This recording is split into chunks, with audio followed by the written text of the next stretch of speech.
Hello, everyone. You are listening to She Leads with Carly, and in this show, we talk to the absolute best, brightest, and yes, badass leaders. Together, let's build a DNA of what it takes to rise to the top and truly make an impact. I'm your host, Carly Malatsky. Hello, everyone. I am super excited to welcome our guest today, Becky Sauerbrunn. Becky is one of the greatest defenders in U.S. women's national team history. With 216 caps to her name, Becky has won 2 World Cups and an Olympic gold medal. Not only that, she serves as a U.S. women's national team captain and is the first ever president of the U.S. Women's National Team Players Association, where she has fought for equal pay for the women's side. Going beyond her contributions to the national squad, Becky's dominance as a central defender is evident through her 4-time recognition as the NWSL Defender of the Year and her leadership in securing 3 NWSL championships, one of which she led the Portland Thorns to win last year, in which she currently plays for, the team in which she currently plays for right now. It becomes quite clear for anyone who watches Becky play over the years, she's truly one of the best center backs to ever play the game. Becky, welcome to the show. It is such an honor to have you. Thank you. Thank you. That's quite the intro. I really appreciate it. Of course. So, Becky, actually first set the scene. Where are you in the world? How are you doing? I know you guys just came off a win last night against NC Courage. So tell me a little bit about you. Yeah, I am currently in Portland, Oregon. I'm in the northeast side of the town and just moved here kind of like a few years ago and just have absolutely fallen in love with Portland and Oregon because I've lived everywhere. Soccer has taken me everywhere, but this is very easily my favorite city. And yeah, in the middle of a professional season right now, we had an amazing game last night. We actually got a red card 18 minutes into the first half and still wound up winning the game, even going a goal down. So pretty awesome game last night. And that's, by the way, I read a stat. That's the first time that's ever happened, going down a player first half and coming out with a win. That's amazing. It is amazing. And it's very, very unheard of because it is very hard to do. Yeah.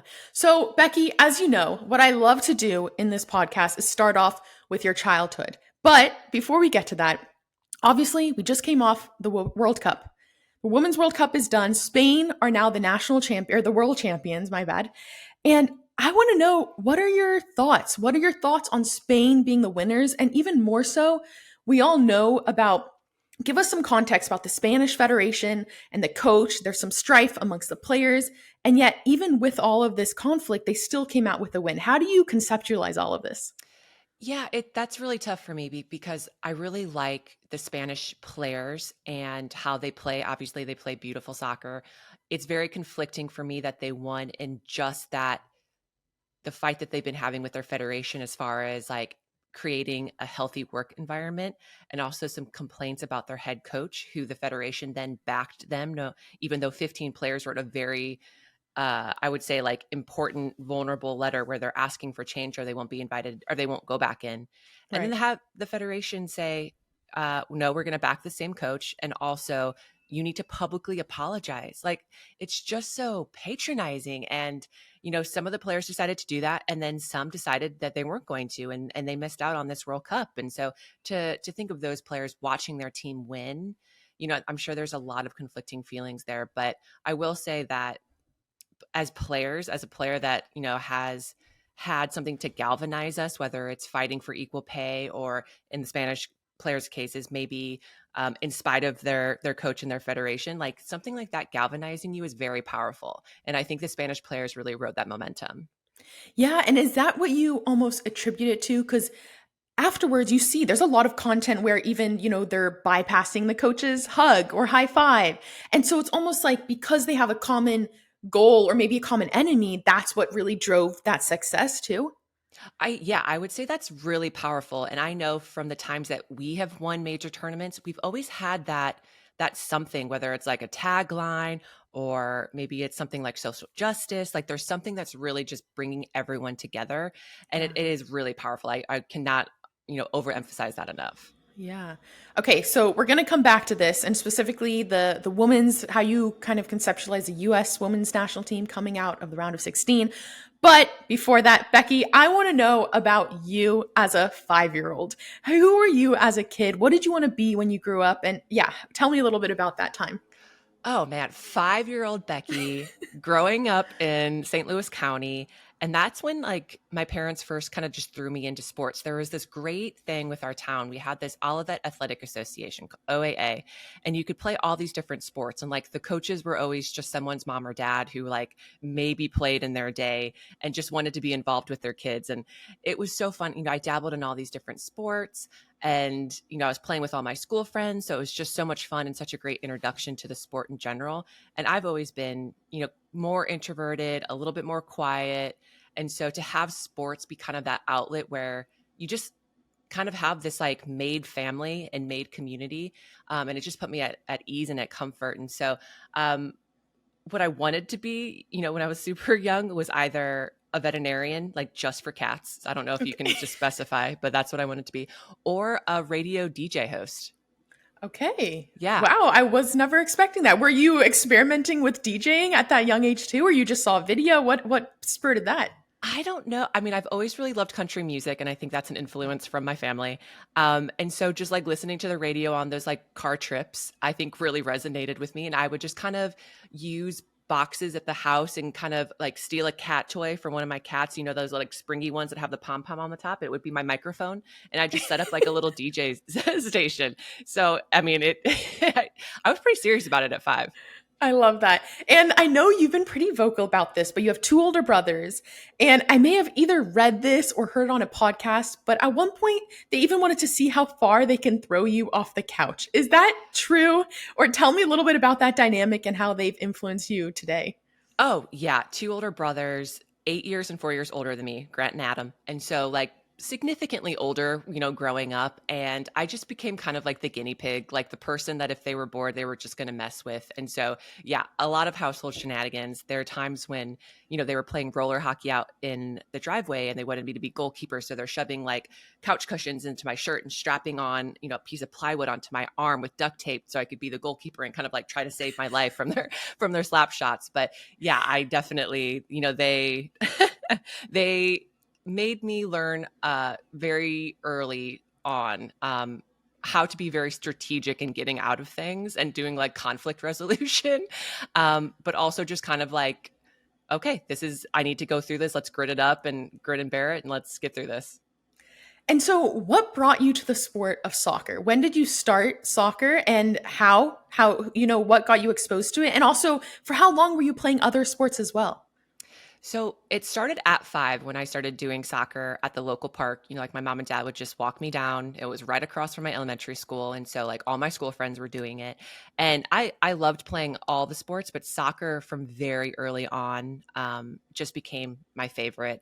And we enjoyed playing together so much. They're very short little seasons during the summer that we actually wanted to do indoor soccer, which is really big in St. Louis. And so that same OAA team became an indoor team. And so we stayed together for a bunch of years.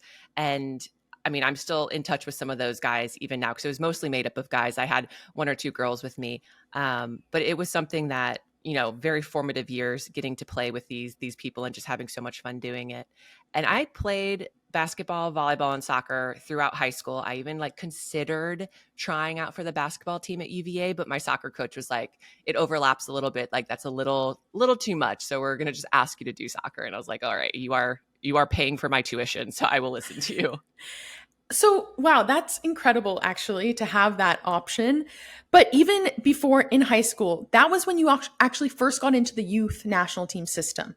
You went into the U15, U16s, I believe. Mhm. And so at this time, were you still like, how were you viewing soccer? Was it still just a hobby that, maybe you're good at? Or did you start thinking like, okay, this is something I want to do for the next 20 years? How were you thinking of it from a future perspective?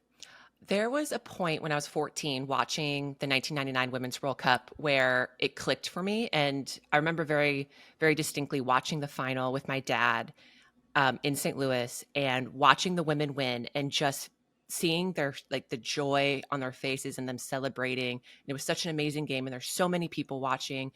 And like something clicking in my brain being like, I really want to know what that feels like to work towards something like that and to be able to celebrate it with, people that you love. And so from then on, to me, soccer was still something I loved, but I also kind of was like, okay, my moonshot is the women's national team. And then like my parents kind of figuring out, okay, what's like possible pathways, because they didn't know how to deal with a child that was so into this one thing and really wanted to take it as far as I could take it. And so they really helped. They're like, okay, we got to get you into your state ODP team, and then from Right. there, maybe you make the regional team. And there was no pressure, but they kind of helped me see that there was a pathway. And I'm so thankful to them for kind of taking the time to like call people. I remember them calling my club coaches and just asking these questions about what are the possibilities, what are the avenues. And luckily there were a few, not many back in that time, but there were some. And then you ultimately decided to play for the University of Virginia under Steve Swanson as a coach. And you knew Steve a little bit before from the youth system. So walk me through that decision to go play for UVA and also under Steve, if that came into it as well. Oh, very much so. So, for whatever reason on the women's side, we get recruited so outrageously early, like even before Crazy. you can officially take a visit, people are already committing. And so I remember it was like junior year and I was kind of like not quite sure the first day that, colleges could send like, hey, we're interested in you. Maybe you would want to come take an unofficial visit. Steve sent a letter that first day, opened it. There was this beautiful handwritten letter and was just like, hey, we really want you at UVA. Like, please consider taking a visit here. And Steve is to this day, like one of the best coaches I've ever had. He's a friend, he's a mentor.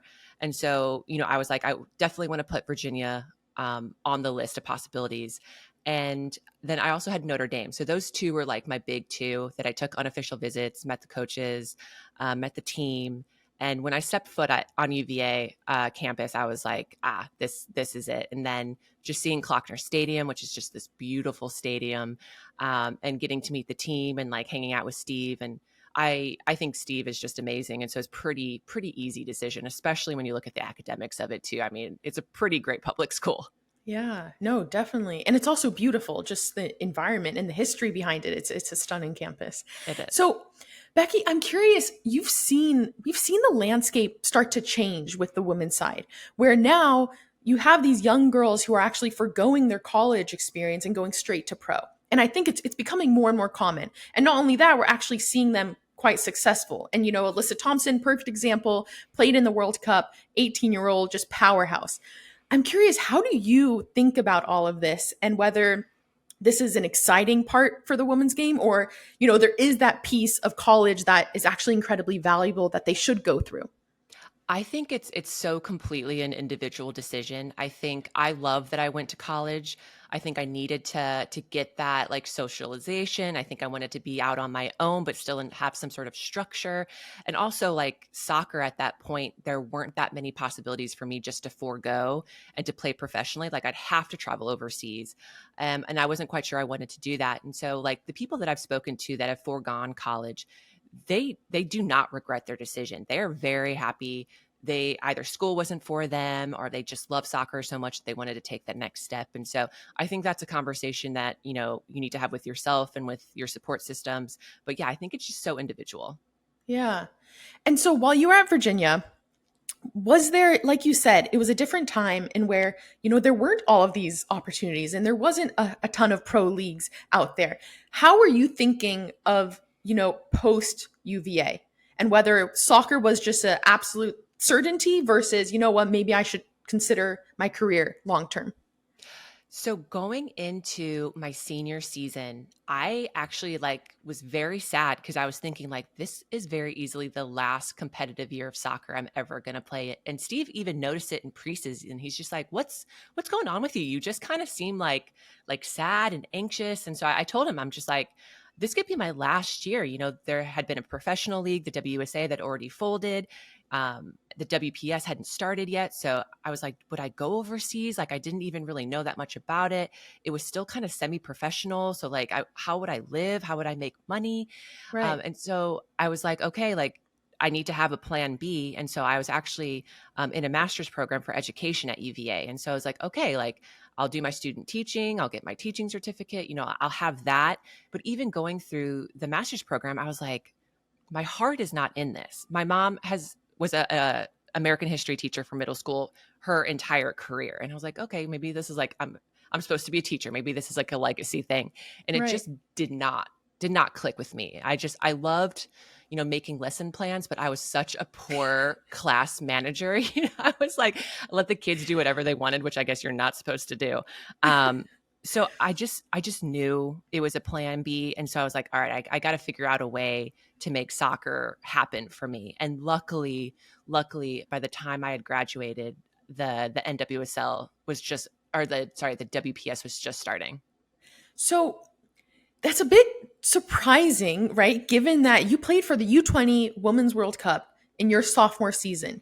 So you already knew that, you're at that level. You can play with these girls on a national level. And yet, senior year, you were still, expecting even to forego soccer competitively, which Yeah. sounds crazy. Yeah. Yeah, it was crazy. It was either, so, you age out of the youth system and then the Right. next step is just the senior team. And so I wasn't getting calls up. I wasn't getting any camps. And so I'm like, oh gosh, maybe I'm like, getting phased out of the system. Like I'm just not at that level. I will never be at that level. And, miraculously, when my eligibility ended, I got my first call up to the national team. It was like, it's like the universe knew that I needed some sort of like push to keep me going. And so I got a call in and I went to my first national team cap. It was under Pia Sundaga and I only made it. I got 2 caps. And then she was like, I'm sorry, like you're just not quite ready. But luckily I had the WPS to fall back on so that I was playing competitively week in and week out. And I could really just get my game to where it needed to be to hopefully get another call in. But that took 2.5 years. I was like, I don't know if I'm ever going to get another call. Okay, wait. Let's unpack that a little bit. Where first of all, I would love to hear that story of getting your first cap because I've heard that it's a cool story in which you were going into the movie theater maybe. But tell me a little bit about that story of what I actually have a chance with the senior team. I was in Arlington, Virginia. I was with my boyfriend and we were outside a movie theater. We were going to go see The Town. Like I remember that very distinctly. And I was checking my phone to see if I needed to respond to anything before, not being disconnected for like 3 hours. And I see this like odd phone number and a message. And I'm like, okay, I guess I'll listen to this. And it's Pia. And she's like super Swedish. And so heavy accent. She's just like, hey, Becky, it's Pia. There's been an injury in camp because they were in a pre-qualification tournament camp for the World Cup in 2011. And she's like, hey, so yeah, there's an injury and we want you to come in tomorrow. And, I was like, okay, I got to call her back. She picked up, but then she turned the phone over to the to kind of the GM, the team coordinator, who's just like, yeah, we have this flight for you. Make sure you have all your stuff and we'll see you the next day. And I was like, Zola, we can't see this movie right now. I'm so sorry. We gotta like go find all my stuff and just prepare for me to leave. And this was at the Four Nations tournament in China, correct? That was my first cap was in China. My first 2 caps were in China. And then, so when I got my call from Pia, that was the second time. That was after the 2.5 years in the wilderness. Oh, okay. So let me go back now to 2008, before the 2-year gap. Okay. You got your first cap. Take me through that time where mentally it is so challenging to not know where you stand, or not only that, think that you're not good enough. So how did you deal with that going into a camp saying, you know what, I have to prove myself and prove to them that I deserve to be here? How do you deal with that mentally? If there are any like personal tactics that you use? So we're talking about the first time I went into a national team camp. So Yes. nerves are all over the place. You obviously want to make a really good first impression. For me, it was remembering like I got invited into this camp for a reason. Like I was doing something right when I was playing collegiately that they liked. And so if anything, like be true to myself, play my game. If they saw something in you, they probably want to see it more. And so I was like, don't try to change myself. Don't try to become like all the other center backs that are here. Like my style, like my profile as a center back, like I'm more short range passer. I like to use other people to get out of pressure. At the time, a lot of the center backs were more like longer range, hitting long diagonals to break pressure. And I was like, okay, maybe they just want a different profile of player. And I think she really did appreciate that about me. I think there were also gaps in my game that it became clear at camp that I wasn't quite ready to be there day in and day out. Like there are holes in my game that I really needed to work on. But I do think I left a good enough impression that I kind of stayed on her radar. Because then, yeah, 2.5 years later, after I've worked really hard on those things she told me I needed to work on, I did get that call back. And Becky, in that first cap and that first camp, like you said, you know what you're good at and you stood true to that. Would you say that game IQ was also there then? Like you knew this is my strength, these are my gaps. I'm recognizing that and let me stick to that, or was that something you actually developed over the years? I would say that under my time with Steve, I know that physically, like not the fastest, not the strongest, but that I did have a pretty good brain for the game. And so he really fostered that. That was the first time I Wow. really started watching film. There wasn't a lot of film on women's teams. And so he would have clips of the Italian men's back line. So like Maldini, Cannavaro, and he would watch these films with me and just point out like, look how this person leading this line is basically dictating to the other attack where they can go and where they can't go. And I was just like, this is amazing that a center back could have that much control over a game, because at that age, you're just kind of like, oh, a center back is usually just a center midfielder that wasn't good enough to stay in the center midfield. And so he really taught me like the subtleties and the nuances and the angles. And so I had a little bit of that going into my first camp, and then having that level jump so much higher, and all of a sudden you're competing against these women that have all this experience, that have seen so many things before, that are the fastest, are the strongest. I realized like, oh, I need, if I'm going to use my brain to kind of counteract these things, I need to get a lot smarter as well. And then you mentioned it took 2.5 years to get that call from Pia leading up to the 2011 World Cup. Take me a little bit through those 2.5 years. Did you ever have a moment where you're like, you know what, this is too fucking hard. I maybe just need to hang up and, go another route. I knew I wanted to keep playing soccer. I had tried to convince myself that just being a professional player and being the best professional player that I could be was going to be enough for me. But every time I would see Pia at one of our games and she wouldn't come say hi, or every time a camp roster went out and I wasn't on there, like my heart still hurt. So I just knew that it was still my moonshot. Um, and then I was competing with a lot of those national team players day in and day out. So I knew I was getting to a place where I could hang with them, and I could, compete with the best of them. And so when I finally got that call in, I knew that that was still the universe telling me like, don't give up. Yeah. And like I love how you say it, casually now, right? Not getting your name on the roster. But in the moment, it's really freaking hard. And it's hard to see your work and yet, you're not getting that results or that reward. How did you from a, day to day deal with that of, you feel like you're putting in the work, but you're not getting that reward? Or, you see Pia in the stands of your game and yet she's not recognizing you as that final 18 or 23, whatever the number is. How did you really deal with that? So I dealt with that with trying to change the way I was getting my confidence. And so instead of like turning towards all these external things like a call in or Pia saying hi to me after a game, it turned into, okay, what did I do this game? What have I done over these series of games? Am I getting better? Am I accomplishing the goals that I've been creating for myself? Because I do like setting goals, whether it's like short term or long term. So it's Yeah. like, am I getting better? You're competing with some of the best players in the world. Are you learning from them? Are you getting to a point where you feel like you are competitive against them? So taking the little wins where I could, and yeah, you deal with the disappointment. But if anything, that just kind of drove me to be even like stronger and a little bit more on the knife's edge. And I realized that like when I'm a little bit pissed off, I probably play my best soccer. And I learned that during that time.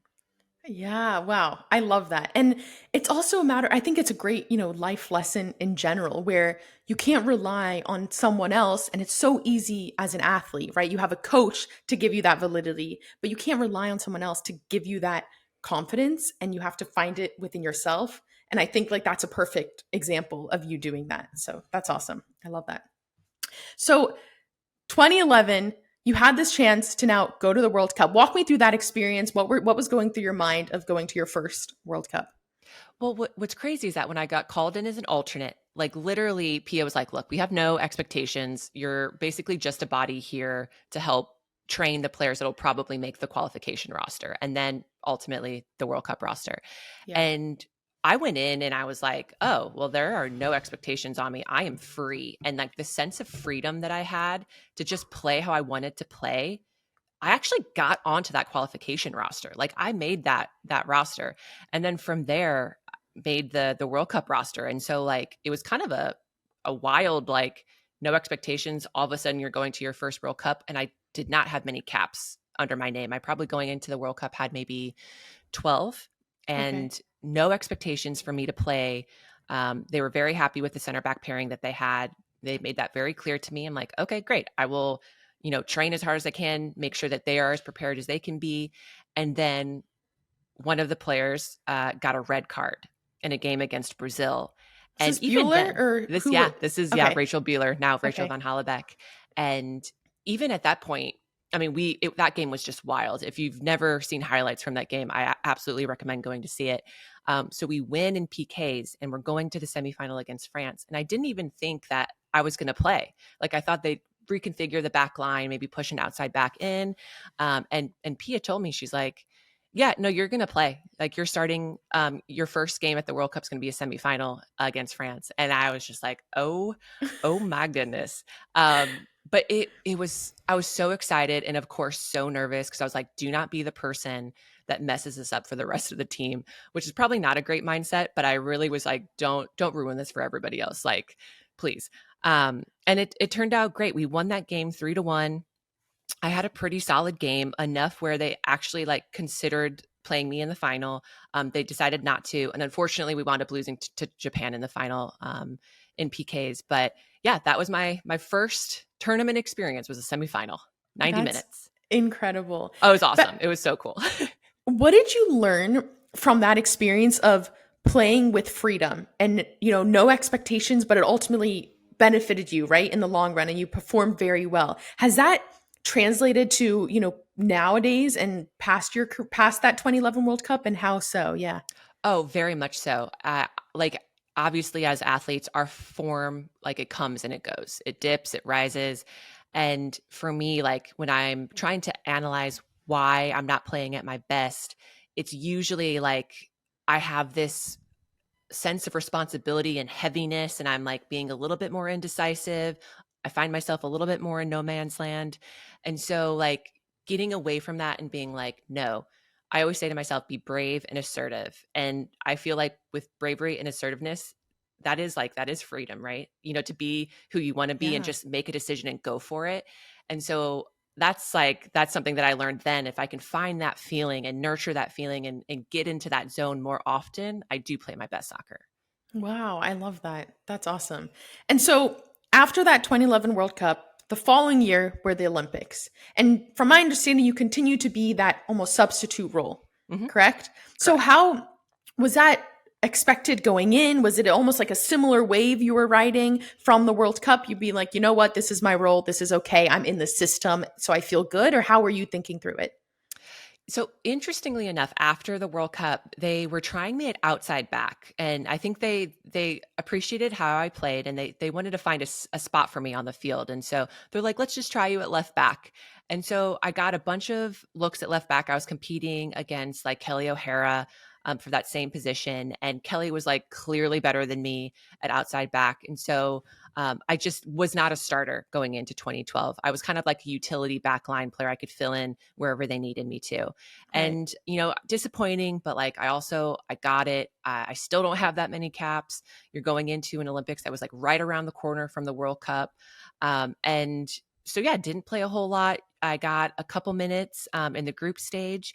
And then Rachel, again, in the semi against Canada, which was another wild game, I think she got a cramp. And so I wound up playing the second overtime period of an Olympic semifinal. at Old Trafford, and the game was wild. We were playing Canada, and Christine Sinclair was just going off. She was having like the game of her life. So she would score, and then we would score. She would score, we would score. And then finally, we wound up winning that game and making it to the finals. And once again, I was considered maybe to be a starter for that final, but they didn't go that way, which is, fine. And then Rachel, I think, got hit in the head. So I wound up playing the last few minutes at Wembley in front of like 80,000 plus, the last few minutes of that game. And we won and got the gold medal. So, Becky, this is, first of all, just crazy to hear, and I'm sure crazy to reflect as well. And maybe there's that similarity in that earlier part of your national team experience where you're called on last minute, and not only that, you're able to actually step in and perform well. What do you attribute that to? And whether it's, is it just because it is last minute and you almost don't have time to deal with the nerves and you're just like, you got to do it? Or did you have this like mental composure? Like, where does that come from? So I've always had kind of like a mantra that it's stay ready so you don't have to get ready. And so, I very much wanted to be a starter. So I was pushing every day and trying to show my absolute best and try to get better and learn from all these people, from the center backs that I was competing with. And so I felt prepared. I was hungry. Like, I wanted these opportunities. And so if I got a sliver, if I got a few minutes here or there, I was like, yes, I will do the best that I can in these minutes and like get a real sense of accomplishment from that. But also know, like, I was prepared. Like I was full in. Like full, like expecting, someone will go down and I'll be the one that they'll call. Well, hopefully not in an injury sort of way, but you just never know in soccer, whether it's red cards, whether it's injury, sickness, you just never know. So I was just like, I had hope that my moment would come. And then I also knew I needed to be prepared because I do get a lot of confidence from being prepared for things. So I know you have almost both sides of the coin where on the one hand, it's that substitute role coming in. And on the other hand, where you are today, team captain, starter, really a key player with the national team. I would love for you to take me through that women's national team pressure cooker that comes with being in the system, where it's almost, you never really know, it's never very certain. You're always trying to fight for it. You're always trying to perform. The stress never really subsides in a sense. To walk me through that, just so, people on the outside can kind of get a sense of what it means to be on the national team. Oh, yeah, it is a high pressure environment. And that is because you are being evaluated basically every minute of every day. So, like every training session, every meeting, every weightlifting session, like you're being watched, you're being scrutinized. And some people can deal with that and some people can't. And so, it's tough getting a look with the national team. It is exceedingly tough to stay with the national team because it can be a very, very tough environment. And I know for me, like getting used to that day-to-day pressure and just kind of just getting comfortable with being uncomfortable. And we say that a lot with the national team. And I think Jill Ellis, who was our coach for the 2015 and 2019 Women's World Cup, said it really well that some teams visit pressure, but we live in the pressure. And that's really true because of the sheer quality of player that we have in our pool and just the day in, day out competitiveness. I mean, we're always in that pressure. And so it actually does become where you're like, oh, like I like going into training when I was a younger player, I was like, oh my gosh, my stomach is roiling. Like, oh my God, what if we just hit long balls today? Like, that's my worst thing. Like, am I going to just get completely ripped apart because I can't hit this long ball 75 yards? And now it's kind of like, okay, I've turned this into, we probably will be hitting long balls today, but that's okay. I've been working on it. This is a good challenge. I need to work on it anyway. So just trying to change the perspective of it and really like appreciate that it's uncomfortable and appreciate the competitiveness and to find the fun in all of that. And I think what's great about the women's national team is that we find a lot of fun in the wildness that is our environment. Because it's so easy to forget that at the end of the day, it's a game. Like you're playing a game and it should be fun. So I think that's so important to implement.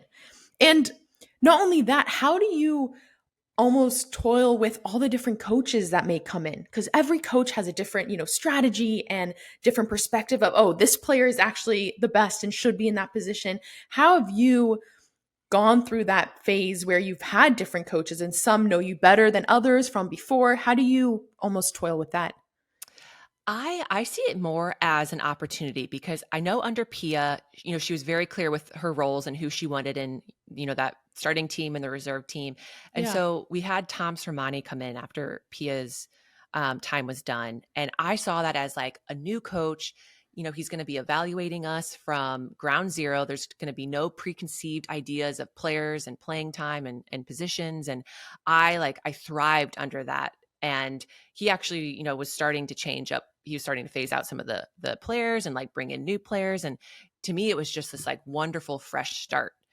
Everyone had just a blank canvas, and I loved it. And so even when Tom didn't last very long, sadly, he was a wonderful guy. But that's when Jill came in, and even with Jill, like I had some prior experience with her as part of the youth teams. She was actually Yeah. one of the first coaches to cut me from a team. And so like I was like, oh no, my career is, kind of over before it started. But even with Jill, even though she, had ideas about me as a player, I was able to change them. I think because, I was in the environment, she got to see me. I'm a little bit more of a slow burn type of player. I'm not like someone that really stands out at first, but I think you start appreciating it the longer I'm there. And fortunately, I did well enough to kind of change her mind. So going into that 2015 tournament, I had become one of the starters. So, perfect segue. Let's go to 2015. You become a starter. What did that shift look like for you? And from a confidence perspective, from the mental side of it, how did you take that new role on?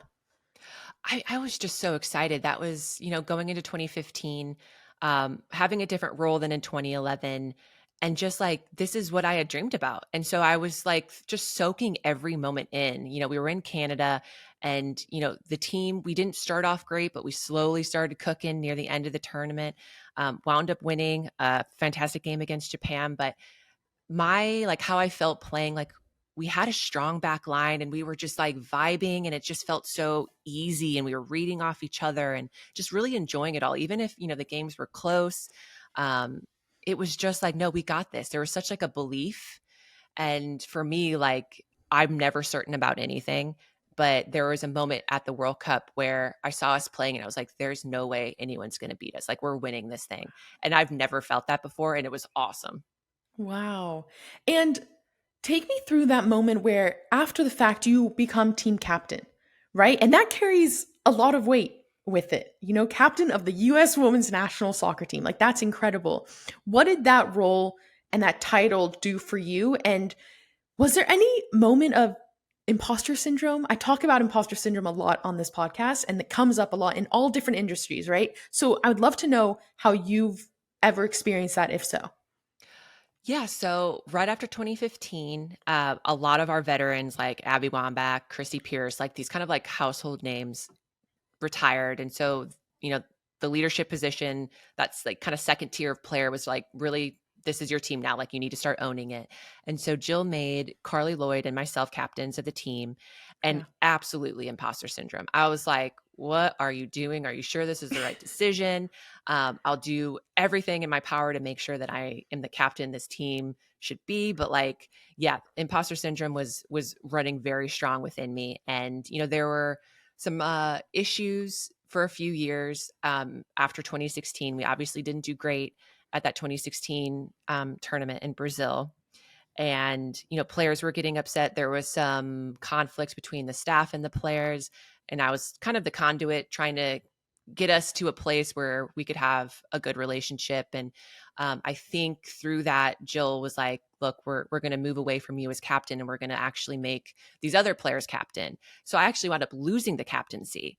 And so talk Wow. about imposter syndrome. You're just like, I am an imposter. I just got proven. And so my role changed, but my leadership didn't. I was still asked to do things that were important for the team. I was still being asked to Wow. reach out to players and to do certain things. And so going into 2019, I was not the captain anymore. And it wasn't until Vlaco took over that then I was named captain again. Wow. I didn't actually know that. And so Becky, take me through, like, looking back now on that experience, would you have done anything differently? Yeah, I definitely would have been more true to myself. I Mm, think with getting the captaincy, I, maybe thought I should be doing different things or doing them differently. Because, when you think of a stereotypical captain, it's like super high energy, extrovert, rah, rah. Um, and that's just not me. I'm introverted. I'm more like a pull you to the side and see how you're doing type of person. And with, the things that were going on between the staff and the players, I felt very alone. Like I should be able to do this myself, as opposed to like really reaching out and asking for help from people. And so during that time I felt very isolated and alone, and kind of felt like a failure because I clearly wasn't doing the right things in order to make this relationship better. And so when Flacco then asked if I wanted to be the captain, I was in such a better place. I had learned from my mistakes from the earlier captaincy, and I was more true to myself. I was so much more willing to ask for help when I needed it. mm. I had a support system and a few players that I could really lean on and ask, be like, hey, I really need your help with this. I really try to empower other leaders to step up, especially those that have like very specific types of leadership. Like, hey, can you give this speech today? I think the players would really respond well to it. And so really trying to like create more leaders. And that's something that I've tried to very much carry through this captaincy, is like, I'm not going to be around for very much longer. Like, let's make sure that next tier of players really ready to step in and take over for this team. Wow, I love that. And Becky, like you said, you're an introvert. True and true, you're an introvert. And among you are often a lot of extroverts, right? Especially when you bring in, sports and athletes and making sure that the energy is there. What have you learned from your own experience as a captain, as an introverted leader amongst different personalities that you have really like taken with you wherever you end up going, right? But this is like fundamental leadership tricks that you've learned from this experience? I would say that relationship building is very important. I think, I've tried to make an effort to really get to know the players, and maybe that's over a coffee or a trip on the bus and you sit next to them and you're just talking with them and just trying to figure out who they are and what makes them tick, and to show that I care, because I like truly care about these people that play with the national team. And so putting in that effort to build that relationship so that you can fall back on that relationship should something bad be happening, whether there be issues or conflicts. So I think relationship building is important. Um, I also think as an introvert that you observe a bit more, like you get a good pulse of the team and you could read the room. And so for me, that really helps with kind of figuring out, okay, why are these players upset? What is a possible solution that can bring everything back together? And so kind of like a conflict resolution by being able to get the pulse of the team is another thing. And also like I've also noticed that, when you're trying to create a game plan or you're trying to figure out what's going wrong on the field, people are just throwing out all these things that could be possible solutions. And I found, as being an introvert and you just kind of watching all these things happen, like you can kind of synthesize the information and try to, whittle it down to something that's easily done. And so Yeah. you can actually be like, okay, it sounds like we need to do this, this, and this. And it's like, oh, okay, we've got our next steps. Wow. And Becky, you've mentioned that throughout your game, and I talked to actually Steve Swanson before this. He gave some incredible insight, and then also to teammates of yours on the national team and Portland. And one thing that seems so true, they're a couple, but one is you're consistent, always consistent, that they know what they're going to get from you. And Steve said that from, a very young age, from 15 years old, he could tell, okay, this is the Becky that I will get.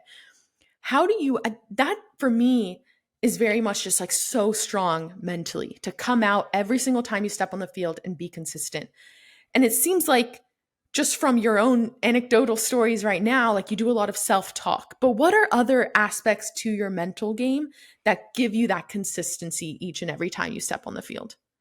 I think it's just controlling the controllables. Like there's Mm, always things that are always in your control, and that is your work ethic, your mm. attitude, your adaptability, your coachability, And so those are in your hands. When you step on the soccer field, you might not be able to pass the ball A to B, but you can still do all these things that are just as important and can make up for a lot. And also for me, like that's on the field, but off the field, being focused and open and present for that time that you're, in the training room.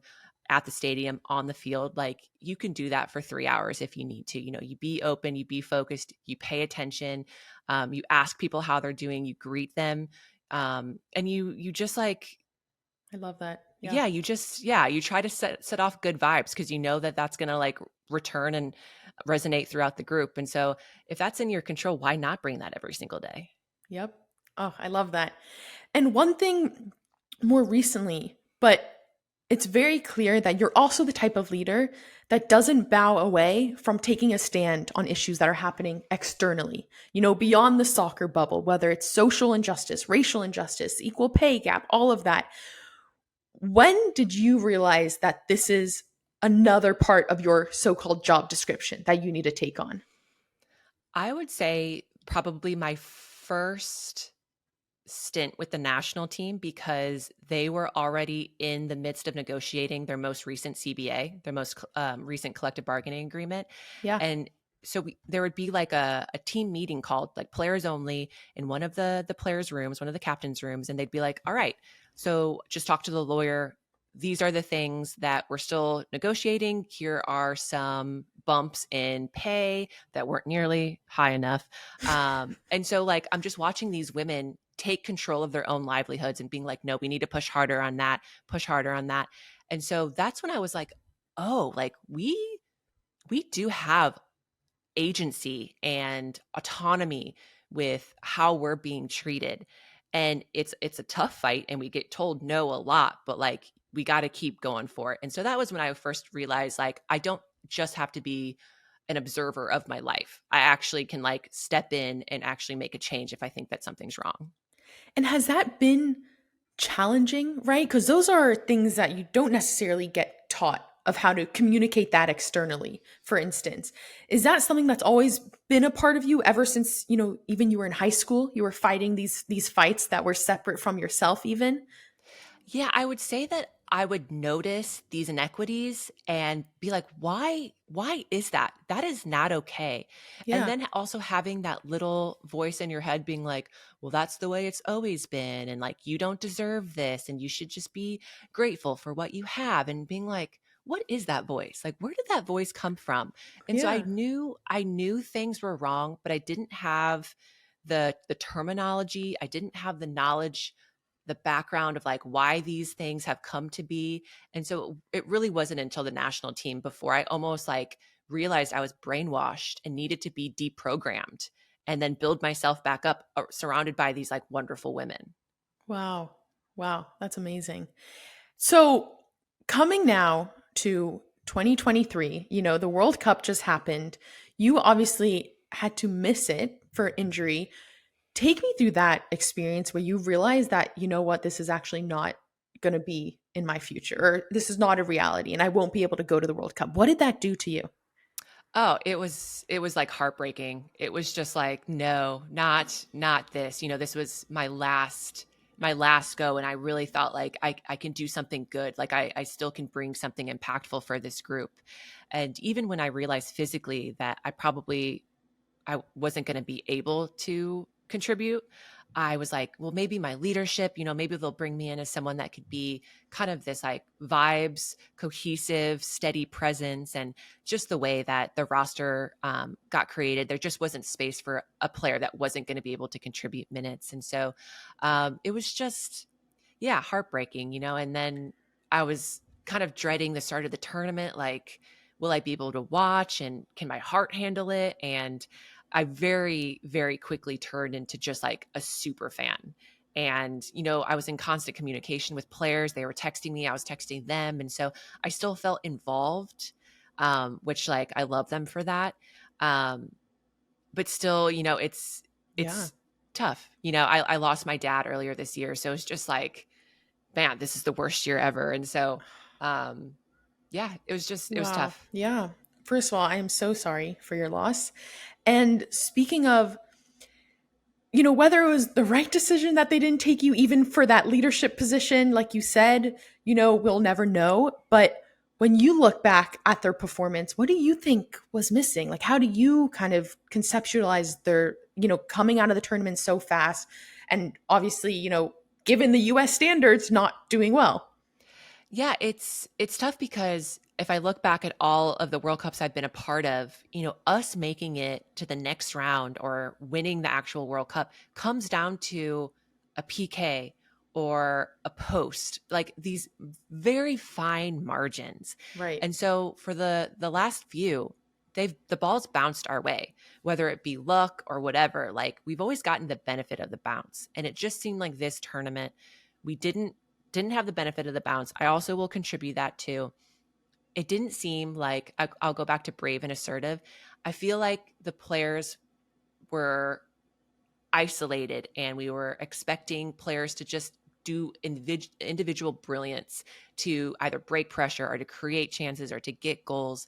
And I think at that level, you're just competing against teams, not just individuals, but really cohesive teams that can defend and cover one another. So you're never going one against one. You're going one against three. And, it's very hard to beat three players on one run. And so I Totally. just felt like it seemed isolated on the field, which really hurts my heart. And is that, and obviously, every player is trying their absolute best in every role that they have. But when you think of that, and I agree, right? I could see that individualistic rather than that team effort. Do you attribute that to leadership, to the coach, to players, to mentality? How do you, if anything? I think that's tough. And I wish, if I Yeah. were in the environment, I would have a better gauge of what that could really be, whether it's formation or, yeah, like you said, preparation. Is it the game plan? Is it the stress of the environment? Like it's probably a compilation of a lot of those things. Right. And unfortunately, it's not me to like pinpoint that just because I didn't live it and I'd only Yeah. be speculating. Yeah. So, Becky, you kind of mentioned, that it may be the last run at a World Cup. I, in my mind, probably refuse to believe that, to be totally honest. But I'd love to know, how are you thinking of, the next few years and your life post, women's national team experience and this huge, incredible run that you've had? How do you think of the future? I I think missing the World Cup made me realize that even if I'm not playing soccer, my life is not done. Like I very quickly became a super fan, which I'm like, okay, I will always be a fan of this program. I love this program. And I love soccer. And so I do want to keep playing. I do think I've got a little bit left in me. But I've started like, maybe I should get my coaching certificates. And so the NWSL is great. They actually host B and C courses for coaching. And so like maybe I'll start chiseling away at that. And I think giving back to the game is something that I really want to do because it's given me so much. So if that's coaching, if that's, front office, GM, maybe even commentary, like I just love the game too much to get away from it. And so Yeah. I'll for sure still stay very involved with the sport. I love that. And I think you would be so excellent at literally any of those roles. So that's super exciting. Thanks. So, Becky, as a final fun questions, I want to know, so it seems that you're an avid reader. You have a Kindle. I talked to Naomi Girma. You guys both love Kindles. And so tell me, what is a book that you've read that you think everyone has to read? Everyone has to read. Ooh, okay. That's I love the way you just light up I know. from I'm this like question. looking at all the books that I have and like, okay. I I'm a very big fan of his dark materials. So the first book, The Golden Compass, I think Okay. I'm a huge fantasy sci-fi person, and that is such an amazing book that just opens this world and you get so attached to the characters. And I think that's such a great opener to the world and to the genre that I would suggest that trilogy. Ooh, okay. I'll take a look. Yep, Philip Pullman. What is a craft that you are almost spending your lifetime honing? A craft that I'm spending my lifetime honing. Does trying not to feel like an imposter, is that a craft? Does Yeah, that work? I think so. Okay, What are, because I am yeah. just so sick of myself feeling like that, feeling like an imposter. Even to this day on the field, I'm like, why am I out here? And I'm just like, Becky, you know why you're out here. You've got like 20 years of experience. Like, so if I'm thinking that, just thinking about other women Oh in my the God, yeah. workplace, in their workplaces being like, should I get this promotion or should I ask for that raise? Like, yeah, you should. Yep. Yep. Wow. So true. And I love that. And that is just shocking to me that you are asking yourself this. But again, that's the thing about imposter syndrome. Like from the outside, it's so clear as day that you deserve it and you're supposed to be there. And yet, your inner demons are telling you otherwise, which is so fascinating. But anyway, so last question. What would you say is your superpower as a human, not player, but as a person?